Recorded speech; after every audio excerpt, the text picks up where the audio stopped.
Today we are going to have a look at the benefits of lowering your gaze and why you should lower your gaze as a Muslim. Let's have a look. The brothers ask, how can you increase your libido, your strength and intimacy? And we've talked about testosterone and increasing testosterone. It's very important. We talked about being active, doing manly things, and it is very, very important. An active man will always have stronger energy. Same with fitness. Stamina to be able to be intimate. But today, I want to talk to you about something that is so important. Allah subhanahu wa ta'ala tells us in the Quran. And I'm going to link it to the male and female psychology, inshallah, and how they react to visual cues and visual stimuli. And how the human being gets conditioned, and that actually affects the strength of the stimuli. You have to understand, the more you're exposed to a stimuli, the weaker it gets, the lesser the response can. This is the same with food, okay? Let me give you a basic example. So you are very, very hungry, right? And then you suddenly see a very delicious pizza in front of you, right? And then you eat the pizza and you're very, very like enjoying it and everything. Then the next day you see a pizza again, you're like, oh, that pizza looks very delicious. But the third time, it actually decreases. The fourth time it decreases, and your appetite and your hunger and your taste for it gets lower and lower.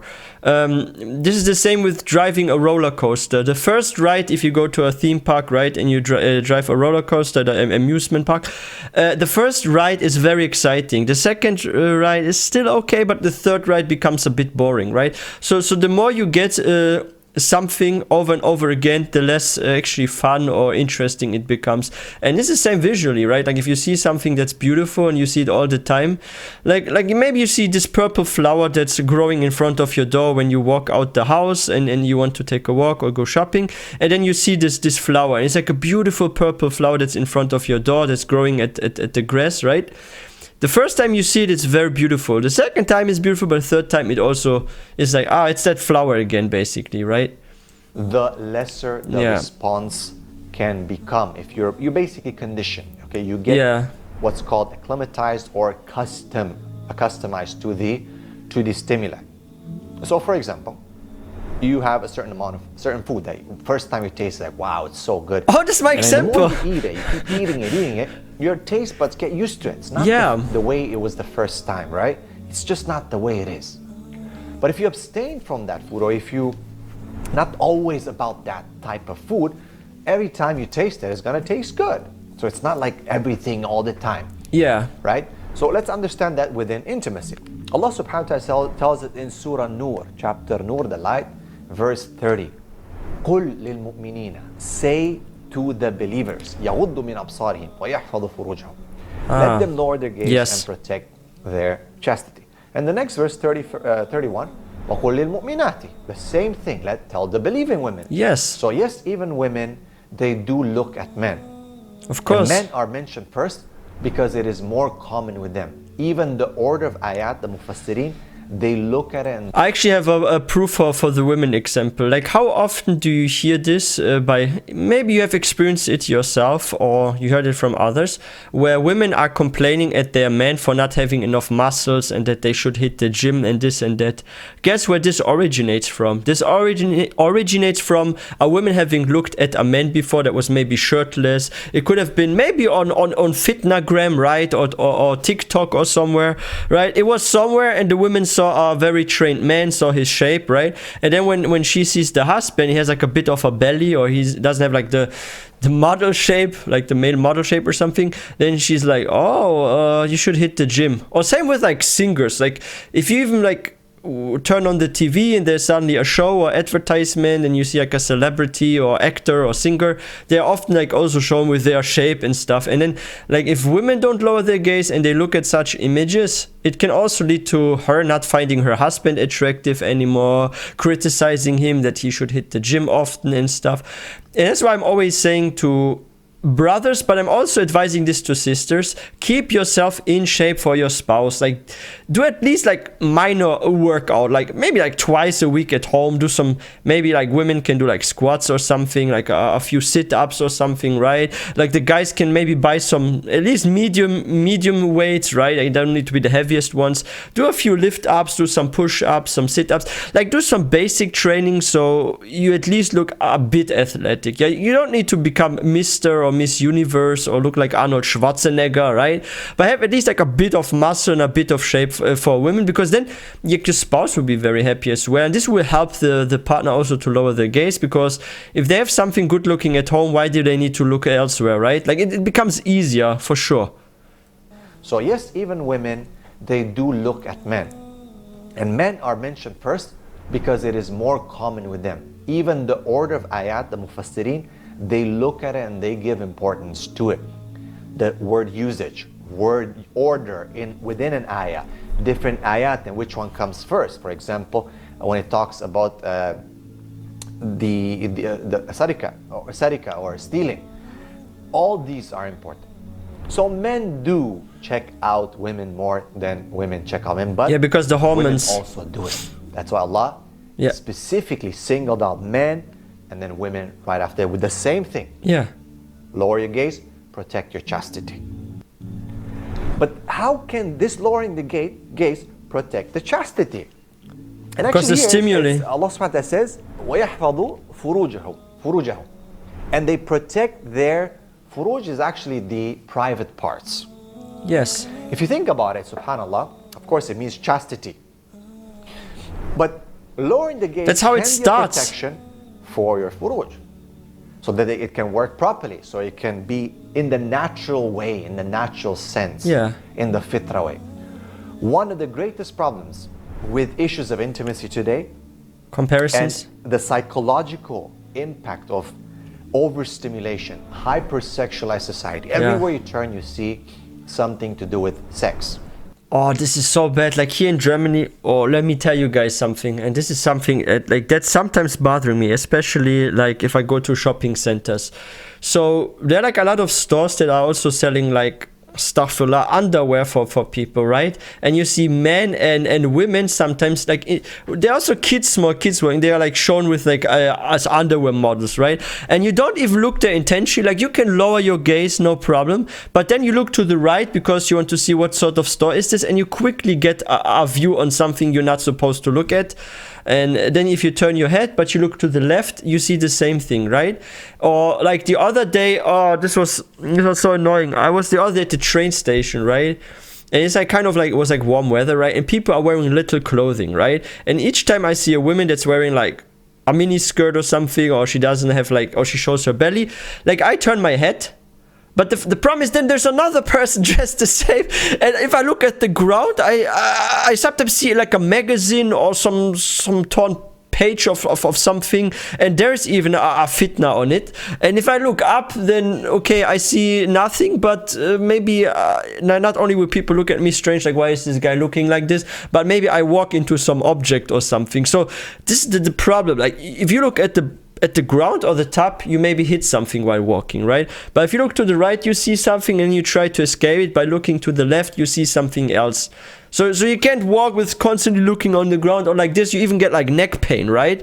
So you're constantly in contact with this, right? But there's like almost no escape unless you're staying always at home, right?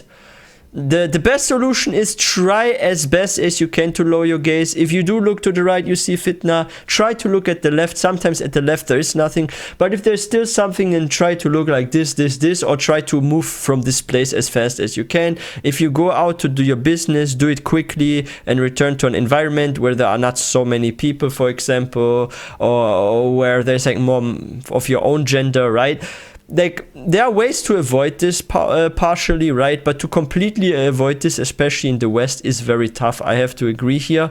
So this is like everywhere. It's like the visuals here that we get and that stimulate our brain, of course. Men are exposed to women everywhere. You drive on the street, billboards, this, that, pictures. You go to the mall, mannequins. Everything is somehow appealing, sexualized. Yeah. And you have to understand, Even TV shows. behind marketing, there are psychologists. You have to understand that. Behind, they're huge. It's a huge industry. Yeah. And people get paid a lot of money to do this. All right? And they study human psychology, how the humans react. How do you target females? And what would be appealing to them? And how do you target men? And what would be appealing to them? So there's a lot. And also women. A lot of, good-looking guys, this, that, models. It's basically pushed on both of us. Yeah. But I would say men are targeted more. True. So when you overstimulate it like that, basically the response of the stimuli is going to be lower now, right? I.e., when you go to have intimacy with your wife and you've been exposed to all these so-called, and a lot of it's fake, sorry, like genetically or modified and engineered women. Yeah. Then when you go to your wife, you appreciate her less. Fitra, you will feel like, so performance issues on both sides. Man cannot perform, maybe woman cannot climax, and issues happen. Yeah. So we're overstimulated, and that's why lowering the gaze can definitely increase the libido, the power, the sexual desire and strength, because again, you're not looking, not always. Everything you see is you see. Your brain. It's also maybe like a good example for this. Like I said earlier, the example with the pizza. Now imagine it's like a very delicious burger, right? And you go outside and you're hungry, right? But you don't pass by any pizza or burger shop or delicious restaurant, but you actually walk into a direction where there are no restaurants, right? So you don't even look at the food outside and you're trying to consume from it. Maybe you try there a bit and there. No, you're actually keeping your hunger until you return home. And then if your wife has cooked something, the food is more delicious than the food outside. And I feel like you can compare food kind of with sexual desire in a way, because when you think about it, both is some sort of need, and we have some certain kind of like hunger for both in a way, right? So yeah, that's why I like to compare food with intimacy, because if you haven't done anything, right, then your hormones are of course higher, but if you have released your need, basically they go down, basically, right? That's how the human body functions. This is the same with the stomach. If your stomach is empty, you gotta be very hungry. But what if your stomach is, for example, half full?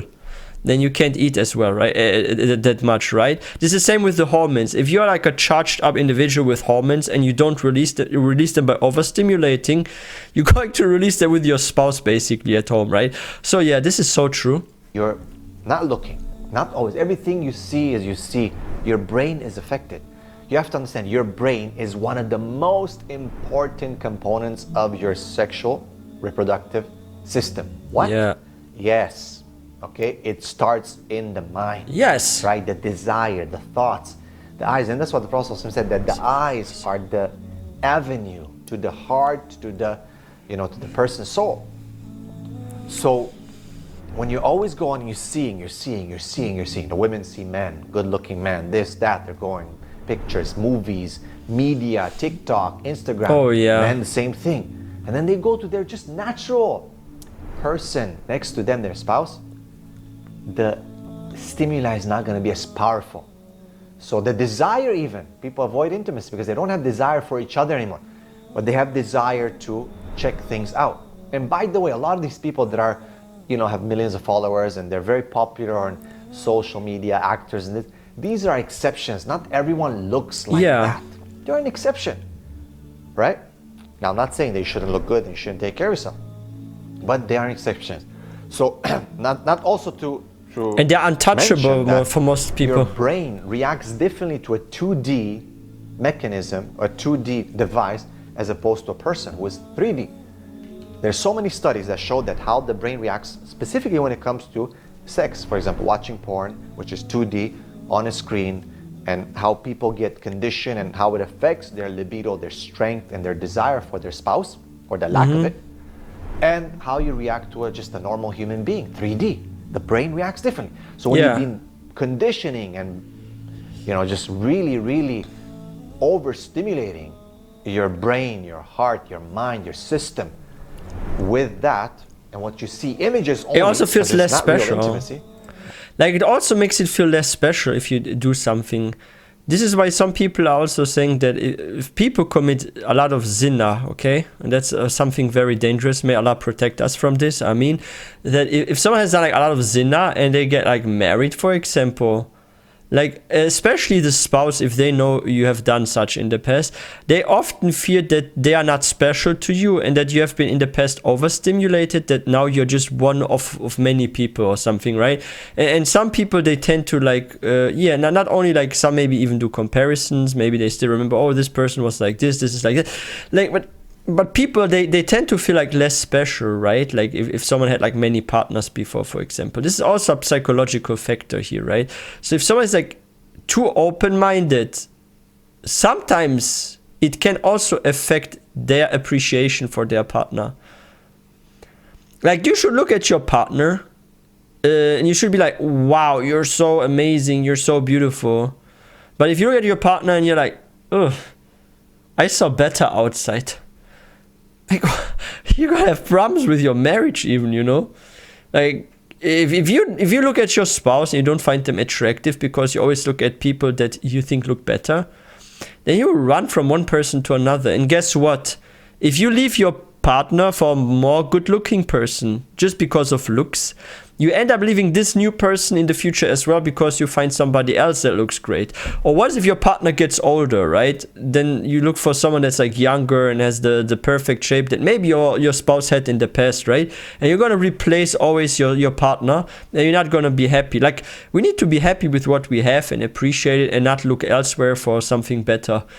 This is the same with money. You know what? They're like individuals that have like $1 million in their bank account. And guess what they are doing? They're looking at people that have $3 million or $4 million in their bank account. And they're jealous at those that have 2-3 millions more.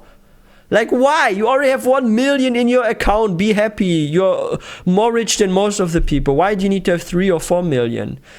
Like, we are such greedy individuals, and it's the same with visually. If you look at something and then we look at something better and better, we always want better. We're never going to be satisfied. Like, we need to have a stop at this, right? The stop is lower your gaze. Don't even bother looking, because whatever you see, you're not going to be pleased, because one day you feel like this is not good enough. You want to see even better. Like, it's an endless cycle. You're trying to please your eyes with something, and then you get pleased by it, but you're gonna be not pleased at some point. Then you look at something better, and then you're not pleased again. It goes round and round and round and round. It just stays like that. So be happy with what you have, what Allah has blessed you with. Appreciate it. Stay away from haram. Because it's not real intimacy. Then when you get to real intimacy, then you don't really have the desire sometimes or the ability to please the other person or to even just be interested in it. So, قُلْ لِلْمُؤْمِنِينَ يَغُضُّ مِنْ أَبْصَارِهِمْ وَيَحْفَظُوا فُرُوجَهُمْ. And then Allah subhanahu wa ta'ala says, ذَلِكَ أَزْكَى لَهُمْ. This is more pure to them. Okay? إِنَّ اللَّهَ خَبِيرٌ بِمَا يَصْنَعُونَ. Allah is indeed knowledgeable, or He knows what they do or what they, achieve. So may Allah subhanahu wa ta'ala help us to understand and help us to lower our gaze more, because it will increase your libido. That type of abstinence, I'm talking about abstinence just from seeing, from being exposed to these things, will increase your desire for your wife. It's like fasting and then you have your first meal. Remember the first time, if you've ever, subhanAllah, the porn addicts know this very well. When, first time they see just normal thing, they get so stimulated, then they want to see more. Why? Because the first stimuli doesn't do it anymore. It's the same kind of thing. You've been always exposed, seeing this one, that one, that one. Then when you get to your wife, who might be very beautiful, subhanAllah, natural, you're not going to be able to react properly. And same for the women towards their men.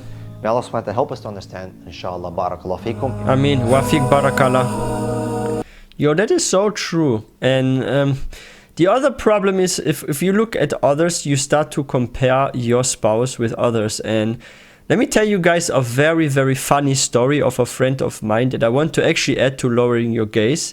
And I have a friend that's a non-Muslim. I'm not going to mention his name here. And because he's not a Muslim, he doesn't believe in our nikah. He has like haram relationships. For him, it's not haram because he doesn't have the belief, but it is haram, right? And he once had a girlfriend with blonde hair, yellow hair. And she was a bit short, right?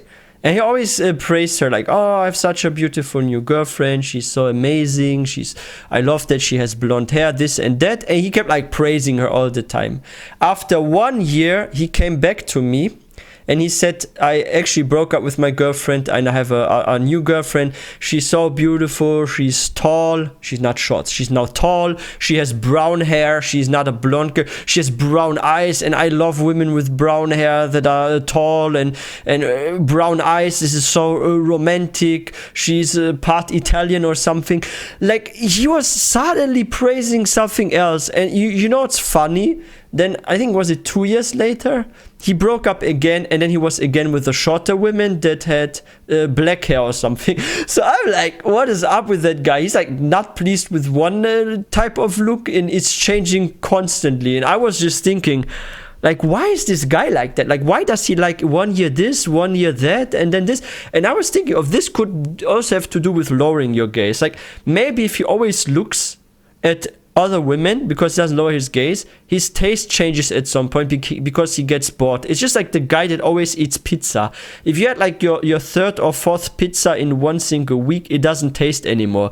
Then you suddenly want the burger, or you want, I don't know, maybe the fish with rice, the curry chicken. Maybe you now want curry chicken, you no longer want pizza. But then you have the curry chicken 3-4 times, then you suddenly want, I don't know, maybe a burger or something. So what happens? You're always looking at something, you're consuming it, and then you're trying to look elsewhere. And then you find there more pleasure in that or something. This is the same what some marriages also are suffering, because let's be totally honest and real here. If you're married to someone for 2 years and you have had intimacy hundreds of times with that person, I'm not saying it won't be beautiful after 100+ times, but you already fulfilled a certain need with that person. You have already been used and overstimulated by that one person, that it's no longer like at the first few times with that individual, right? And now, even though you are probably still satisfied, it is not on that level as it used to be. So if you look elsewhere, the stimulation gets even stronger. So if you have been in a long-time marriage, it is, in my opinion, even more important to lower your gaze, because it's easier to get stimulated by other women or men if you always had the same partner for a long time. For fresh couples, this is easier, but for like long-time couples, like I'm talking about years, you have to be very careful with lowering your gaze, or you end up like this one friend that constantly switched girls every 1 or 2 years. Like, he's crazy about one girl for like a year or two, but because he looks everywhere, he has like free mixing with others, he gets dissatisfied, and then he actually jumps to another person. And the reason why I believe people, and this is, maybe a psychologist is here watching my video and can confirm this, or you have experience with this, but I believe that the reason why a lot of disbelievers are having a lot of different relationships and always changing the partner is because of the stimulation. They get one partner, they are intimate 50, 60, 70 times, and then the partner gets boring because they look at a new type. Like one day it's like a light-skinned lady, one day it's a black lady, one day it's an Asian lady, and they keep changing because they look at everyone around them, and then they feel desire and they get bored of the old partner because they keep looking at somebody new. They want to try different options, and this comes all from the stimulation of the eyes, in my opinion. But yeah, let me know what you think about it. I'm to 99% sure that's why it is, but yeah. So yeah, if you guys are new to this channel, please don't forget to hit that subscribe button for more content. If you guys enjoyed this video, please don't forget to give this one a thumbs up, and I will see you guys next time, inshallah.